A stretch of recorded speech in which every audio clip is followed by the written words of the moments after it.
Good so far. And this one is picked off and going back the other way. Andrew Makuba. A pick six the other way on the first play of the second quarter. Gabriel doesn't see it coming. Gabriel remains in the game, and that ball hit the deck. Ball's on the ground. Eagles got it. Stefanski made the bold call to start Dillon Gabriel ahead of Shedeur Sanders in the second preseason game. But after watching the performance unfold, it's clear why Shedeur Sanders is the better choice. Gabriel struggled, failing to put any points on the board. No touchdowns, no long completions, and despite the heavy first-team defense surrounding him, his mistakes were costly. His ill-advised throw was intercepted, leading to a touchdown for the Eagles, shifting the momentum completely.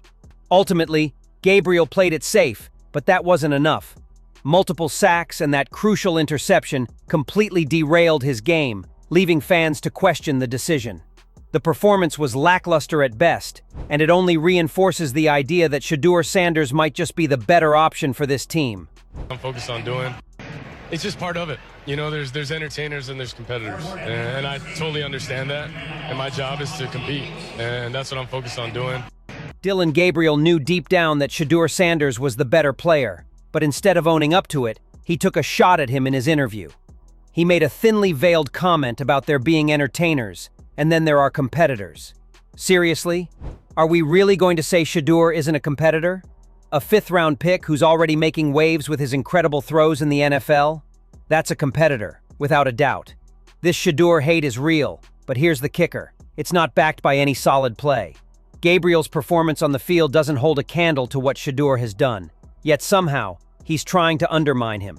It's clear who's actually competing at the highest level, and it's not Gabriel. Dillon Gabriel started the game with a sense of caution and poise, trying to play it safe under the pressure of the first-team defense. He had the luxury of being guarded by top-tier players, which should have given him some leeway to move the ball. But even then, he struggled to make any significant progress. His play was conservative, trying to avoid mistakes, but the moment the first-team defender stepped off the field, everything changed. Gabriel's true limitations were exposed. Without that elite protection, he started to crumble, losing the ball and turning over possession. It was clear that once the pressure was dialed up, he couldn't hold it together. Ball's on the ground. Eagles got it. I believe the Eagles recovered. Oh my gosh, look who it is. Things were looking pretty grim on the field, and it didn't go unnoticed. Even Coach Stefanski had to address the situation during the pre-match press conference. While he started by stating that things were going well for the Browns overall, he couldn't ignore the elephant in the room. He acknowledged that those two costly turnovers, both stemming from Gabriel's mistakes, ultimately hurt the team. It was a rare moment of accountability, as Stefanski made it clear that those errors had a real impact on the game, shifting momentum in ways the Browns couldn't recover from. Two giveaways really were the difference there in that first half, because I thought we were doing some really good things, but then we got that takeaway, had a takeaway negated by an offside, so we're just trying to hammer home. Now you might be wondering, if Dillon Gabriel wasn't performing well, how did the Browns manage to win? Well, the game's turning point didn't come from any of the backup quarterbacks. It came from the defense. In the third quarter, KJ Henry made a game-changing play, returning an interception 45 yards for a touchdown.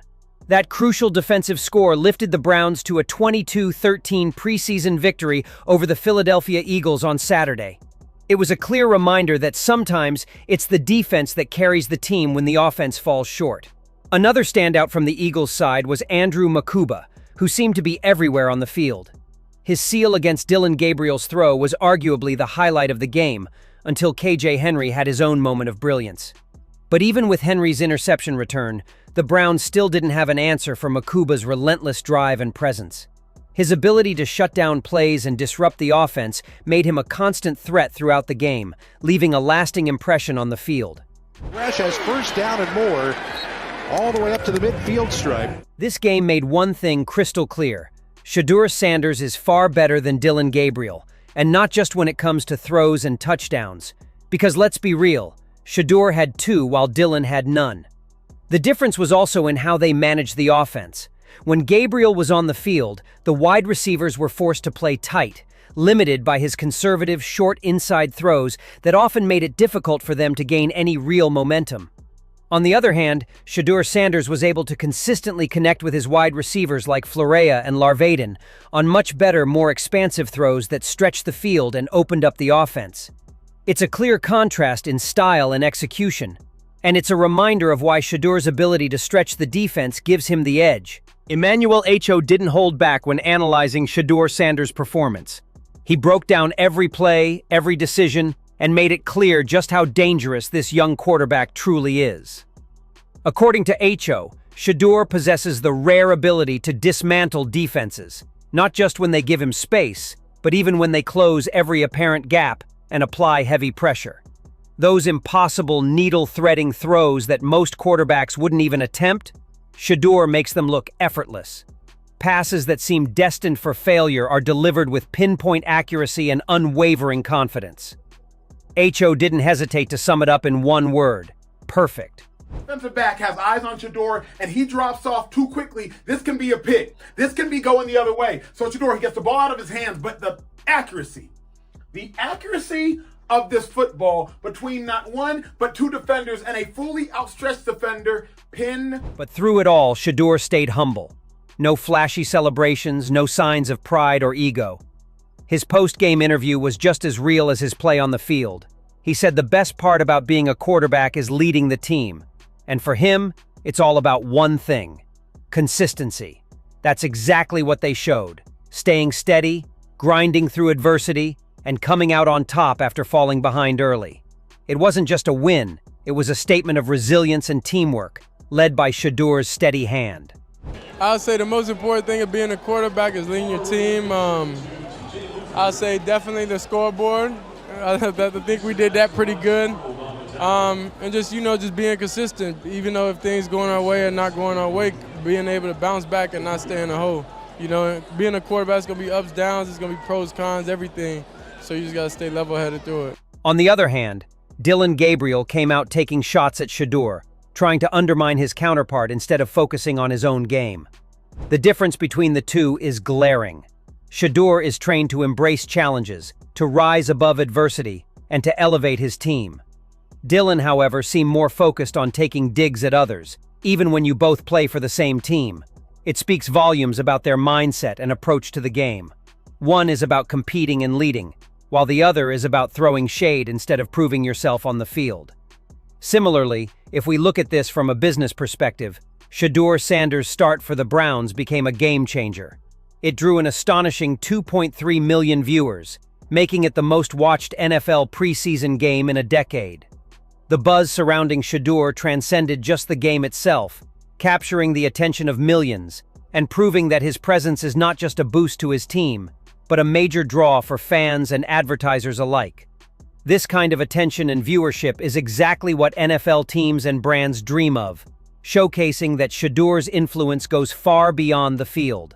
In conclusion, this game has made one thing undeniably clear: Shedeur Sanders is the better quarterback, both on the field and off. His performance highlighted his superior mechanics, vision, and playmaking ability, setting him apart from Dillon Gabriel in every sense.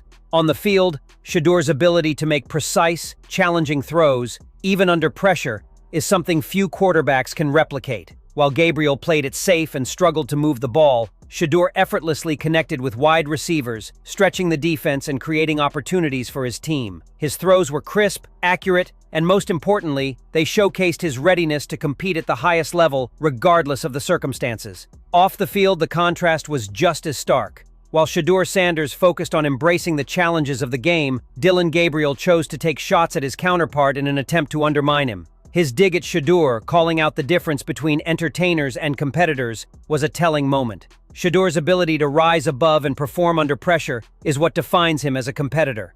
Gabriel, on the other hand, showed a lack of maturity by focusing on petty remarks rather than proving himself on the field. This game wasn't just about one win or loss, it was about character and leadership. Shedeur's ability to command the field and his calm under pressure made him stand out, while Gabriel's mistakes and attitude made it clear who was the better quarterback. Whether it's his performance or his mentality, Shedeur Sanders has shown that he's ready for the spotlight, and that makes all the difference. So, what do you think? After watching this game unfold, do you believe Shedeur Sanders truly is the better quarterback, both in terms of skill and leadership? How do you feel about Dillon Gabriel's approach? Was his dig at Shedeur justified, or does it reflect a lack of maturity? Do you think Gabriel can bounce back, or is Shedeur's performance a sign that he's ready to lead at the next level? Let me know your thoughts in the comments below. I'm curious to hear how you all see this unfolding, both on and off the field.